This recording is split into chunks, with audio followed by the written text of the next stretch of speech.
Hello and welcome to video number 8, and in this video we're going to talk about setting up your emails. So now that you understand how autoresponder systems work and how to set them up, it's time to set up your emails so that we can fill in the autoresponder series and then connect them to your email list. And we'll make sure that you understand everything from start to finish. So let's jump right in. Okay, so I'm starting off where I left off in the previous video. Of course, message name, like I said earlier, is the name for you and you alone. Your subscribers are not going to see this. And of course, subject line is going to be the title or whatever shows up in the person's email box before they click. So you definitely want to make sure that they know that this is coming from you. So if they signed up for, let's say, survival meal kits, then you need to do that. Or if they signed up for the top 5 ways to make meal kits, so you could say, here's your top 5 survival. So you want to make it short and sweet, but to the point. And if you can think of less words to fit what you're trying to do, that's actually even better. So once you're done, you can actually personalize this as well. So we can say first name, here's your top 5 survival guide. And you can add symbols as well. One thing that we've tested and we found that works really well is emojis or symbols, like so. A lot of emails, you'll notice they don't have a lot of emojis or symbols. So if you can add them, that will actually get people's attention. Now, you don't want to do it too much and overdo it, but that's there if you need it. And then we'll click on next step. Now it's at this point you can decide what you want to do next. You can either choose pre-designed templates and make it pretty, or you can simply go straight to plain text, which basically means there is not really going to be any graphics or anything. It's just going to be plain with links. Or you could do HTML editor. So it's really up to you. If you're just starting out, I would highly recommend that you choose one of these templates because they look really nice. And unfortunately, people do judge you by what they receive. Now, it really depends on your audience. If they really just want the content and they want the report. Now, keep in mind that if you're trying to track if somebody actually opened the email or not, you definitely need to use the HTML code editor. The plain text editor doesn't really track that information. But what it does track is if somebody clicks on your link. Because what happens with the HTML code, they'll insert like an image. And if somebody opens like their email on their phone, it'll load that image and it'll trigger the stats to let you know that, oh, this person actually opened their emails. So that's just something to think about when you get started. Because if you only do plain text emails and you do a search on how many people actually opened your email and read it, the data is not really going to be there. All right. So that's why that is important. So let's say, for example, that we're going to go through here. We got creative agencies, arts, education, financial services, online marketing. So since we're dealing with food in this case, we could select something like this. Now, one thing that I have noticed with a lot of email service providers is that if you insert way too many images, that can actually impact you negatively. Because if you think about a lot of spam email, they tend to contain a lot of images and very few words. So you definitely want to keep a balance of words and images.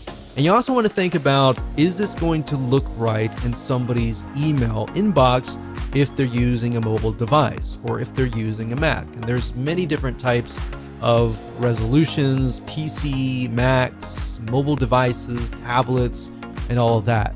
So selecting a template is actually very easy. You just point and click and you can get it done. For the sake of simplicity, I'm going to choose HTML code editor. Now, this might look a little bit daunting, but it really is not. If you click on show WYSIWYG, WYSIWYG is what you see is what you get. And what that means is it's an editor, and what you see is literally what you get. And it's kind of like a Microsoft Word processor. You could say, hey, and you personalize this, so you can do first name. Now, this is only going to work if you are actually accepting their first name and last name on your form.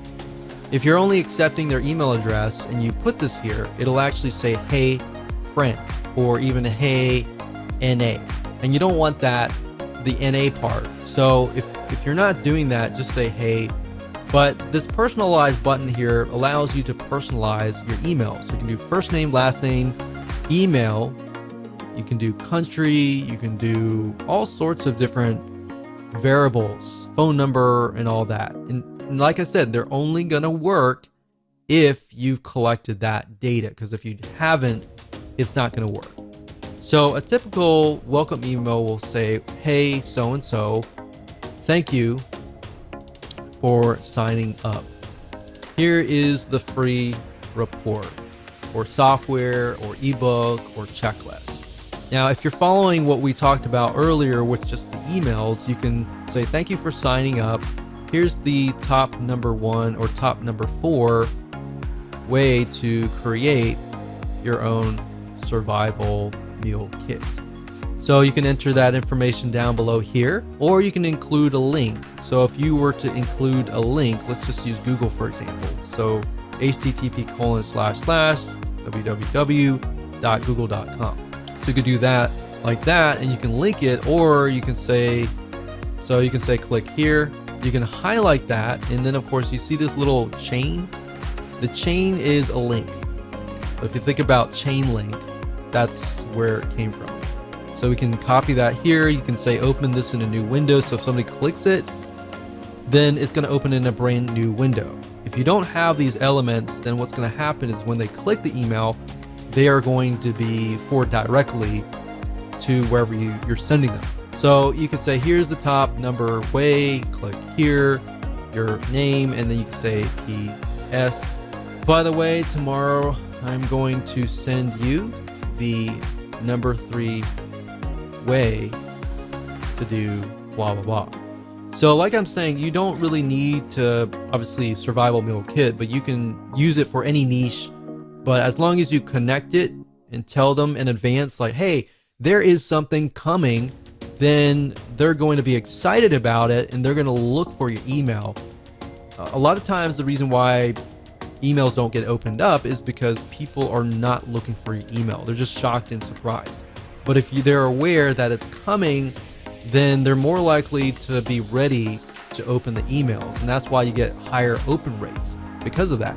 Now, one thing I will say is what's nice about GetResponse is down here, when you're done, under test message, you can click inbox preview. And what that will do is it'll show you what it looks like in people's inboxes. So if it doesn't look right, you can always change it around. Now, the spam score allows you to see what your score might be. And in other words, how will your emails get to the inbox, or will it go through to the spam folder? Now, the nice thing about GetResponse is it tells you what you need to do. Now, this isn't really something that you can touch, but these here, HTML right here, there's no HTML tag. So because there's no HTML tag, I got a negative 0.6.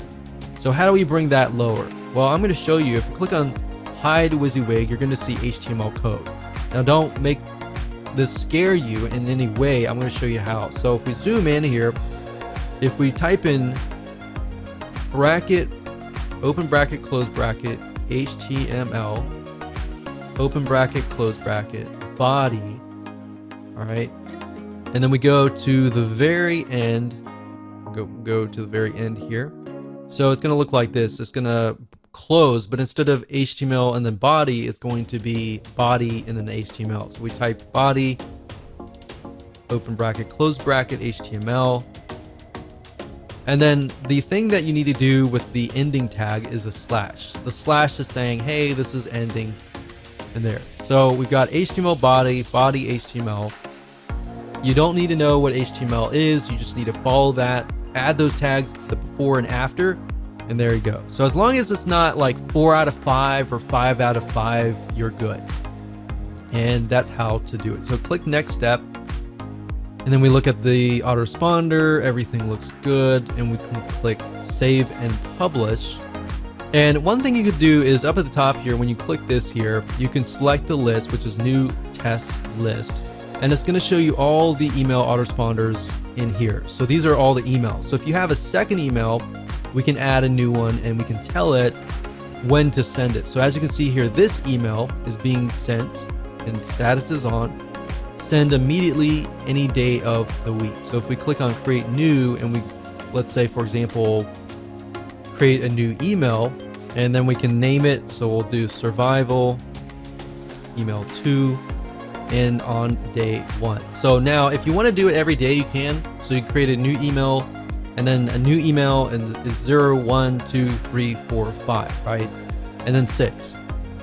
But if you want it on, let's say, every other day, so we emailed out on the 0 day, we're going to skip the day 1, and day 2 is when we're going to email out. So it's going to be every other day. And the reason why you wouldn't want to do that is because you want to give people the ability to absorb the information. But if it's really short, straight to the point pieces of content, I wouldn't do every other day. I would just go ahead and start emailing them every single day.